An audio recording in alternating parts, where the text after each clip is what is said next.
రాష్ట్ర ముఖ్యమంత్రి వర్యులు మన ప్రియతమ నాయకుడు రేవంత్ రెడ్డి గారిని మాట్లాడాల్సిందిగా కోరుతా ఉన్నా.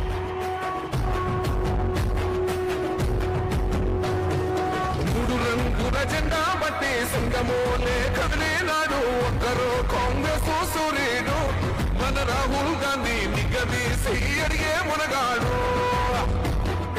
వీడు భూమిన వానైతాడు వీర సాధన ధైర్యం వీడు దోపిడి దొంగల భరతం పడతాడు మన రాహుల్ గాంధీ దేశం బంగారు పడితే అవుతాడు ఇందిరమ్మ సంక్షేమాలు సోనియమ్మ చేసిన మేలు స్వాతంత్రం తెచ్చిన పార్టీ తెలంగాణ ఇచ్చిన పార్టీ మూడు రంగుల జెండా బట్టి సింగమోలే కదిలినాడు ఒకరు కాంగ్రెస్ సూర్యుడు మన రాహుల్ గాంధీ నిగదీసి అడిగే మునగాడు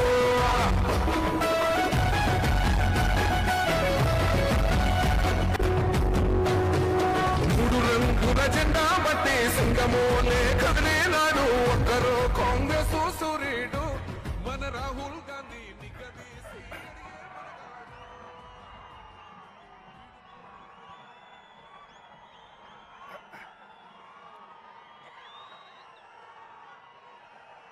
మిత్రులారా, ఈరోజు రాజీవ్ గాంధీ ప్రాంగణంలో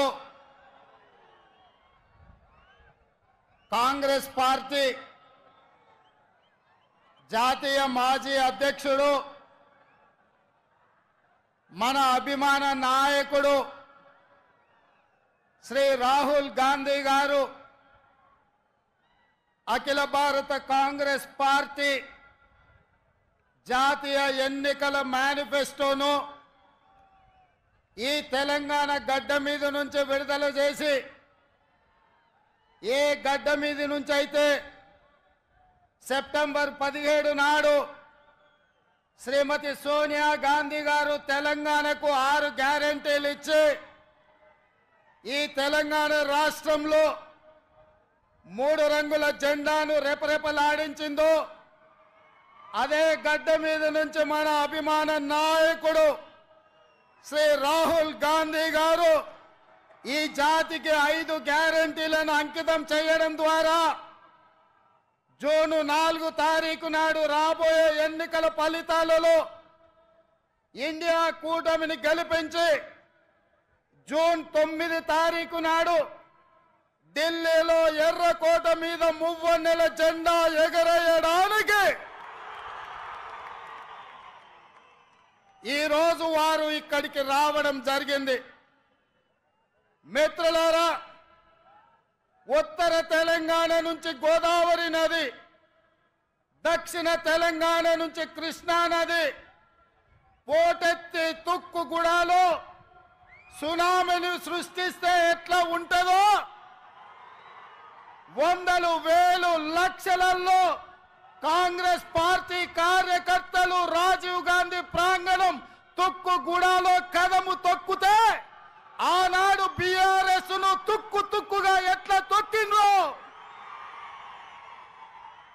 మళ్ళీ ఈరోజు అదే ఉత్సాహంతో అదే ఊపుతో అదే పట్టుదలతో ఈ తుక్కుగూడ నుంచి భారతీయ జనతా పార్టీని తుక్కు తొక్కడానికి కదం తొక్కినందుకు మీకందరికీ మనస్ఫూర్తిగా హృదయపూర్వకంగా నమస్కారాలు తెలియజేస్తున్న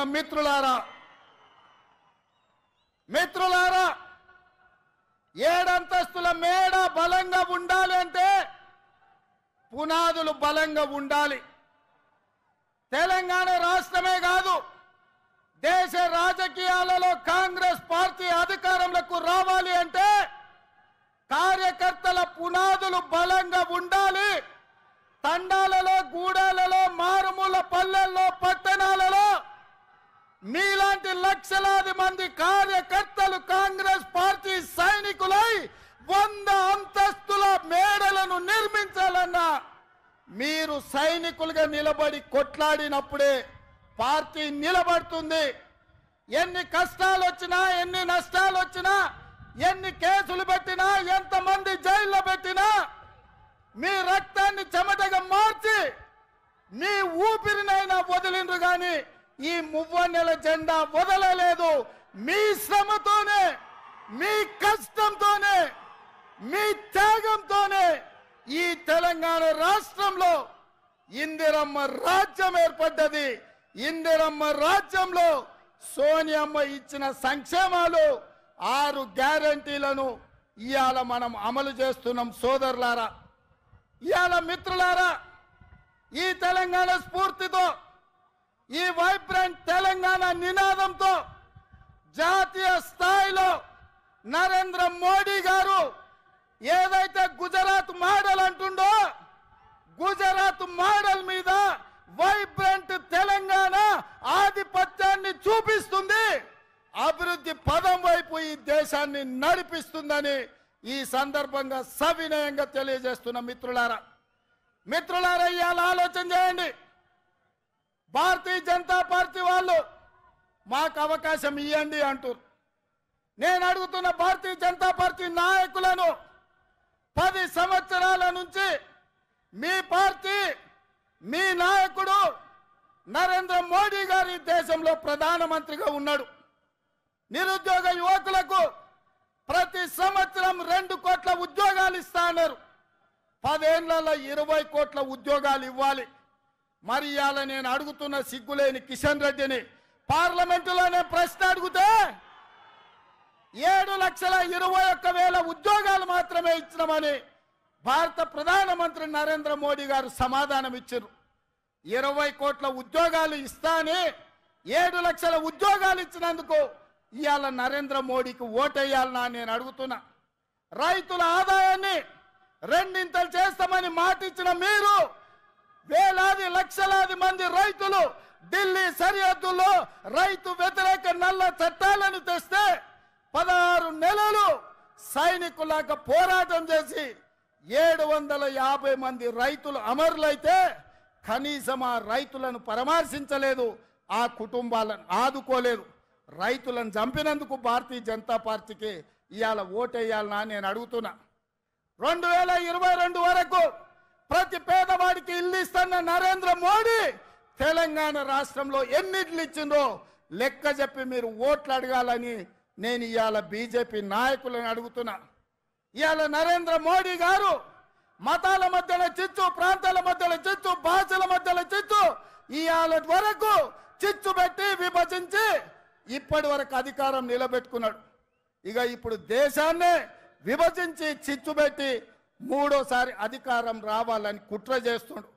ఇవాళ దక్షిణ భారతదేశం, ఉత్తర భారతదేశం మధ్యలో చిచ్చు పెట్టి దేశాన్ని విభజించే పరిస్థితి నరేంద్ర మోడీ గారు తెచ్చిండ్రు.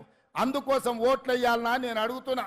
అంతెందుకు మిత్రులారా, హైదరాబాద్ నగరంలో వరదలు వచ్చినాయి, లక్షలాది మంది నిరాశ్రయులైనరు. ఆనాడు ఢిల్లీ నుంచి నరేంద్ర మోడీ నుంచి 1 పైసైనా సికింద్రాబాద్ ఎంపీ కిషన్ రెడ్డి తెచ్చిండా? సిగ్గులేని కిషన్ రెడ్డి మునిగిపోతే 1 పైసదేలే.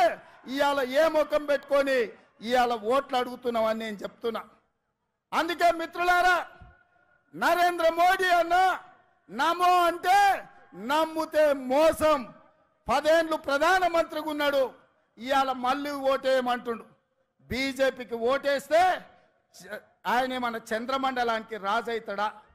10 ఏళ్ళు ప్రధానమంత్రిగా ఉండి పాలమూరు రంగారెడ్డి ఎత్తిపోతల జాతీయ ప్రాజెక్ట్ ఇవ్వలే, ఐటీఐఆర్ కారిడార్ ఇవ్వలే, విశాఖ మనకు బయ్యారం ఉక్కు కర్మాగారం ఇవ్వలే, రైల్వే కోచ్ ఫ్యాక్టరీ ఇవ్వలే, గిరిజన యూనివర్సిటీ నిన్నగాక మన్నిచ్చిండు. 10 ఏళ్ళు అయింది. రాష్ట్ర పునర్విభజన చట్టంలో కాంగ్రెస్ పార్టీ ఇచ్చిన హామీలు ఏవి అమలు చేయలే. 7 మండలాలను ఆంధ్రప్రదేశ్కు తాకట్టు పెట్టిండు. అందుకే మిత్రులారా, నరేంద్ర మోడీ భారతీయ జనతా పార్టీని ఏ విధంగా అయితే బీఆర్ఎస్ ను బొంద పెట్టిండ్రో బీజేపీని కూడా బొంద పెట్టే వరకు మనము నిద్రపోవద్దు. ఇదే పట్టుదలతోని, ఇదే పోరాట స్ఫూర్తితోని బీజేపీని ఓడించాలి. ఇక నిన్నమన్న ఆ మధ్యలన్నీ కుక్కలు మొరిగినాయి. నిన్నమన్న ఒక నక్క బయలుదేరింది, మొన్న సూర్యాపేటకు పోయింది, నిన్న కరీంనగర్ పోయింది. ఆయన అంటుండు నన్ను ఏం బిక్తారు మీరని. మొన్న మాట్లాడింది మీరు చూసి ఉంటారు, కేసీఆర్ గారు మాట్లాడింది. నా ఎంటిక కూడా బీకలేరని మాజీ ముఖ్యమంత్రిగా మాట్లాడాడు. ఇది మాజీ ముఖ్యమంత్రి మాట్లాడే భాషనేనా? భాష గురించి, భావం గురించి, ప్రజా సమస్యల గురించి మాట్లాడే చంద్రశేఖర్ రావు 10 సంవత్సరాలు ఈ తెలంగాణ రాష్ట్రంని పట్టి పీడించి వేధించి దోసుకొని దోపిడి దొంగలాక అడవి పందుల్లాక తెలంగాణ రాష్ట్రాన్ని సర్వనాశనం చేసి 10 సంవత్సరాలలో 100 సంవత్సరాల విధ్వంసం చేసినావు. ఇవాళ మమ్మల్ని ఎంటిక బీకలేరంటావా? మా కాంగ్రెస్ పార్టీ కార్యకర్తలు అనుకుంటే నీ ముడ్డి మీద డ్రాయర్ కూడా ఉండదు పీకడం మొదలు పెడితే బిడ్డ. నువ్వు అనుకుంటున్నావేమో కాలు ఇరిగిందని, లేకపోతే కట్టెపట్టుకొని నడుస్తున్నా అని, కూతురు జైలుకు పోయిందని, అధికారం కోల్పోయిందని. కొంతకాలం మేము సంయమనం పాటించినాం. ఏ మనిషికైనా కష్టం వచ్చినప్పుడు మేము మానవత్వంతో మీ గురించి మాట్లాడకుండా మర్యాద పూర్వకంగా వ్యవహరించినాం. ఇవాళ నువ్వు అనుకుంటున్నావు నువ్వు ఏది పడితే అది మాట్లాడితే చూస్తూ ఊరుకుంటామని. చూస్తూ ఊరుకునేటోడు ఎవరు లేరు. నేను పెద్దలు జానారెడ్డి గారి లాగా కాదు, నేను రేవంత్ రెడ్డిని బిడ్డ. అంగిలాగు ఊడదీసి నువ్వు మాట్లాడే లత్కోర్ లఫంగ మాటలకు చెర్లపల్లి జైల్లో చిప్పకూడు తినిపిస్తా బిడ్డ. నువ్వు అనుకుంటున్నావేమో. ఆనాడు చెప్పినా ఈనాడు చెప్తున్నా, నువ్వు పేదలకు డబుల్ బెడ్రూమ్ ఇల్లు కట్టియాలి. నేను మాత్రం నీకు తప్పకుండా డబుల్ బెడ్రూమ్ ఇల్లు కట్టిస్తా చెర్లపల్లి జైల్లో. ఎందుకంటే కొడుకు కోడలు వస్తే యాడు ఉండాలి, బిడ్డ అల్లుడు వస్తే యాడు ఉండాలి. అందరు కలిసి చెర్లపల్లి జైల్లో ఉండేటట్టు మీకు డబుల్ బెడ్రూమ్ ఇల్లు కట్టించే బాధ్యత మా లక్షలాది మంది కాంగ్రెస్ పార్టీ కార్యకర్తలు తీసుకుంటారని చెప్పి నేను ఈ వేదిక మీద నుంచి చెప్పదలుచుకున్నా. అందుకే మిత్రులారా, మీరు ఆలోచన చేయండి. డిసెంబర్ 7 నాడు మనం అధికారం చేపట్టి డిసెంబర్ 9 నాడు ఆడబిడ్డల ఆర్టీసీలో ఉచిత ప్రయాణం, రాజీవ్ ఆరోగ్యశ్రీ ద్వారా ప్రతి పేదవాడికి 10 లక్షల రూపాయలు ఉచితంగా వైద్యాన్ని అందించే నిర్ణయాలు తీసుకున్నాం. ఇదే కాదు, మా మిత్రుడు పెద్దలు బట్టి విక్రమార్క గారు ఆర్థిక సమస్యలు, రాష్ట్రం సంక్షోభంలో ఉంటే, జీత భత్యాలు ఇవ్వలేని పరిస్థితిలో రాష్ట్రం ఉంటే ప్రభుత్వ ఉద్యోగులకు అదేవిధంగా పెన్షన్దారులకు 1వ తారీఖు నాడు జీత భత్యాలు ఇచ్చి రాష్ట్ర ఆర్థిక పరిస్థితిని గాడిలో పెట్టిండు. ఇదే కాదు, ఆడబిడ్డలను దృష్టిలో పెట్టుకొని కట్టెల పొయ్యితోని కన్నీళ్లతోని ఆడబిడ్డలు కష్టపడుతుంటే వాళ్ళ కన్నీళ్లు తూడవడానికి సోనియమ్మ మాట ప్రకారం 500 రూపాయలకే ఆడబిడ్డలకు సిలిండర్ ఇచ్చి ఆడబిడ్డల కష్టాలు తీర్చినాం. అదే కాదు, పేదవాళ్లకు ఇంటింటికి ఉచితంగా 200 యూనిట్ల పథకాన్ని అమలు చేసి నిరూపించినాం. ఇదే కాదు, ఇవాళ చంద్రశేఖరరావు గారిని నేను అడుగుతున్నా, ఆనాడు పల్లెల్లో, తండాలలో, గూడాలలో ఇందిరమ్మ ఇండ్లు 25 లక్షలు మేము కట్టించినాం. మా కోమటిరెడ్డి ఎంకన్నా చెప్తున్నాడు ఇందిరమ్మ ఇండ్ల గురించి నువ్వు చెప్పాలి. మిత్రులారా, నేను ఇవాళ అడుగుతున్నా, 10 ఏళ్ల సన్నాసి కట్టించిన, సోయిలేని ప్రభుత్వం కట్టించిన డబుల్ బెడ్రూమ్ ఇల్లు ఎన్ని ఉన్నాయి? ఇవాళ మనం 4.5 లక్షల ఇందిరమ్మ ఇండ్లు 22,500 కోట్లతో ఖమ్మం జిల్లాలో మిత్రుడు పొంగులేటి శ్రీనివాసరెడ్డి ఆ శాఖలో మనం పనులు ప్రారంభించుకున్నాం. లక్షలాది ఇందిరమ్మ ఇండ్లు కట్టించే బాధ్యత మాది. నేను అందుకే ఇవాళ సవాలు విసురుతున్న చంద్రశేఖర్ రావుకు, డబుల్ బెడ్రూమ్ ఇల్లు కట్టించిన ఊర్లలో నువ్వు ఓట్లాడుగు, ఇందిరమ్మ ఇండ్లు ఉన్న ఊర్లలో మేము ఓట్లు అడుగుతాం, మీకు డిపాజిట్లు వస్తే చూసుకుందామని చెప్పి నేను సవాలు విసురుతున్నా. అందుకే మిత్రులారా, ఇవాళ ఈ రాష్ట్రంలో జరగబోయే ఎన్నికలు నేను ఒక్క మాట ఈ వేదిక మీద నుంచి సూటిగా నరేంద్ర మోడీ, కల్వకుంట్ల చంద్రశేఖరరావుకు విసిరదలుచుకున్నా. నేను, నా మిత్రులు, నా సహచర మంత్రివర్గం 100 రోజుల్లో మా పరిపాలన మీ ముందల పెట్టినాం, మా పాలసీలు మేము అమలు చేసినాం. ఇవాళ నేను అడుగుతున్న మిత్రులారా, 100 రోజుల్లో మేము మంచి పాలన ఇస్తే, సంక్షేమ పథకాలు అమలు చేస్తే, 6 గ్యారంటీలు అమలు చేయడానికి చిత్తశుద్ధితో ప్రయత్నం చేస్తే తెలంగాణ రాష్ట్రంలో మమ్మల్ని 14 సీట్లలో గెలిపించండి. ఒకవేళ మా పాలన సరిగ్గా లేకపోతే మాకు ఓటు ఇవ్వాలనో లేదో మీరు ఆలోచన చేయండి. మేము ఈరోజు నిజాయితీగా కడుపు కట్టుకొని కష్టపడి రోజుకు 18 గంటలు నిరంతరం కష్టపడి ఇవాళ 6 గ్యారెంటీలను అమలు చేసి ఇవాళ మీ ముందుకు వచ్చినాం. అందుకే తెలంగాణ సమాజానికి మేం భవిష్యత్తులో మంచి పాలన అందించాలి, ఢిల్లీ నుంచి నిధులు తెచ్చుకోవాలి, ఢిల్లీ నుంచి అనుమతులు తెచ్చుకోవాలి అంటే తెలంగాణ నుంచి 14 ఎంపీలు మాకు కావాలి. ఇవాళ రాహుల్ గాంధీ గారిని ఈ దేశానికి ప్రధానమంత్రిని చేయాలి అంటే తెలంగాణ రాష్ట్రం ఇచ్చిన సోనియమ్మ బిడ్డ. కన్యాకుమారి నుంచి కశ్మీర్ వరకు 4000 కిలోమీటర్లు మండు టెండల్లో మంచు కొండల్లో తెలంగాణలో కూడా 22 రోజులు పాదయాత్ర చేసిండు. ఈ దేశంలో ఏ నాయకుడైనా పేదల కోసం, దళితుల కోసం, గిరిజనుల కోసం, మహిళల కోసం, మైనార్టీల కోసం, యువకుల కోసం 4000 కిలోమీటర్లు ఎవరైనా పాదయాత్ర చేసిండ్రా? మన నాయకుడు రాహుల్ గాంధీ గారు మండు టెండల్లో మంచు కొండల్లో కన్యాకుమారి నుంచి కశ్మీర్ వరకు పాదయాత్ర చేసి పేద ప్రజలకు అండగా నిలబడ్డాడు. ఇదే కాదు, మణిపూర్ నుంచి ముంబై వరకు 6700 కిలోమీటర్లు మొత్తం 25 రాష్ట్రాలలో ప్రజల కోసం ప్రాణ త్యాగం చేయడానికి సిద్ధమై పాదయాత్ర చేశాడు. మరి అలాంటి నాయకుడి దేశానికి ప్రధానమంత్రి కావాలన్నా? హెలికాప్టర్లో తిరుక్కుంటూ విదేశీ పర్యటనలు చేసుకుంటూ గంటకు డ్రెస్సులు మార్చుకుంటూ చెప్పిన అబద్ధం చెప్పకుండా జనాలను వంచిస్తున్న నరేంద్ర మోడీ ఈ దేశానికి ప్రధానమంత్రి కావాలన్నా? ఈ దేశంలో ఉన్న యువకులారా మీరు ఆలోచన చెయ్యండి. ఎందుకంటే పదే మోడీ గారు అంటున్నారు परिवार है कांग्रेस है। भैया राहुल भैया, मैं एक बात साफ मैं कहना चाहता हूं, आने वाले चुनाव नहीं है, ये लड़ाई है। ये लड़ाई 2 परिवारों के बीच का लड़ाई है। एक परिवार नरेंद्र मोदी परिवार, दूसरे परिवार गांधी परिवार। नरेंद्र मोदी जी के परिवार में ईवीएम है, ईडी है, इनकम टैक्स है, सीबीआई है। ये 4 और नरेंद्र मोदी जी का परिवार है। हमारी परिवार शहीद हुए इंदिरा जी, हमारी परिवार शहीद हुए राजीव गांधी जी, हमारी परिवार। जो प्रधानमंत्री राष्ट्रपति पदवी त्याग किए वीर वनिता सोनिया जी, हमारी परिवार। देश के लिए जान का कुर्बानी देने के लिए तैयार हो गए राहुल जी, हमारे परिवार। प्रियंका जी, हमारे परिवार।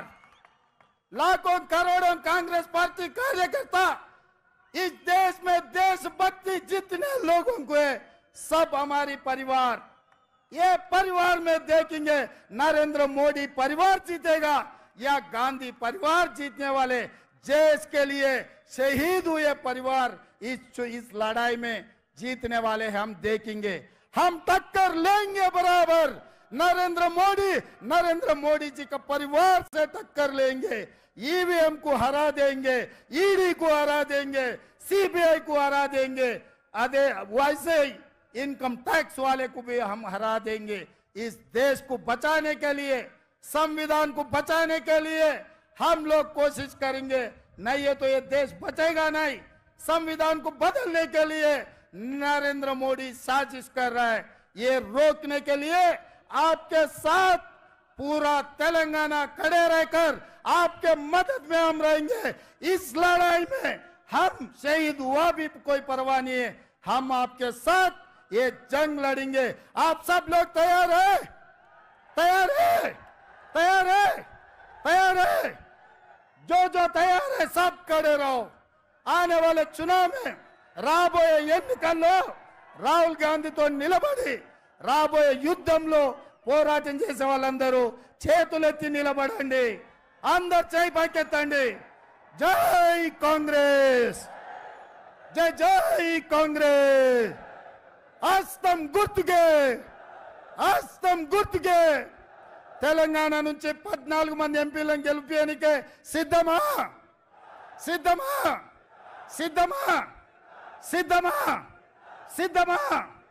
జై కాంగ్రెస్, జై కాంగ్రెస్. ధన్యవాదాలు మిత్రులారా. అందరు జాగ్రత్తగా వెళ్ళండి, జాగ్రత్తగా చూసుకొని వెళ్ళండి. పాట పెట్టండి అట్లే.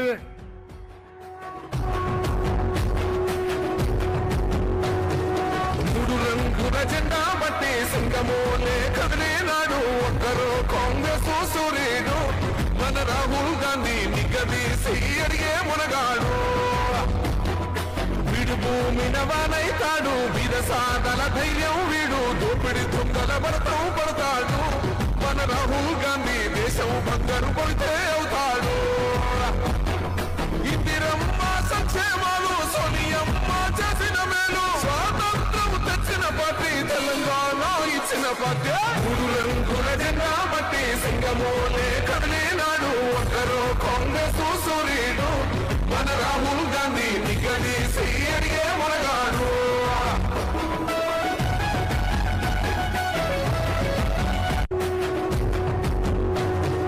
మూడు రంగుల జెండా బట్టి సింగమోలే కదిలినాడు ఒక్కరు కాంగ్రెస్ సూర్యుడు మన రాహుల్ గాంధీ నిగదీసి అడిగే మునగాడు వీడు భూమిన వానైతాడు విరసాదల ధైర్యం వీడు దోపిడి దొంగల భరతం పడతాడు పిప్పి చేసే పాపాత్ములు దేహాన్ని చీల్చి రక్తాన్ని తాగే క్రూర సైతానులు ఊపిరి కూడా పేనాన్ని పిండేసే దౌర్భాగ్య బతుకులు స్వాభిమానాన్ని శవంలా మోసుకుంటూ శ్మశానానికి పంపారు అయితే సూత్రధారుని సూత్రాన్ని చెరిపి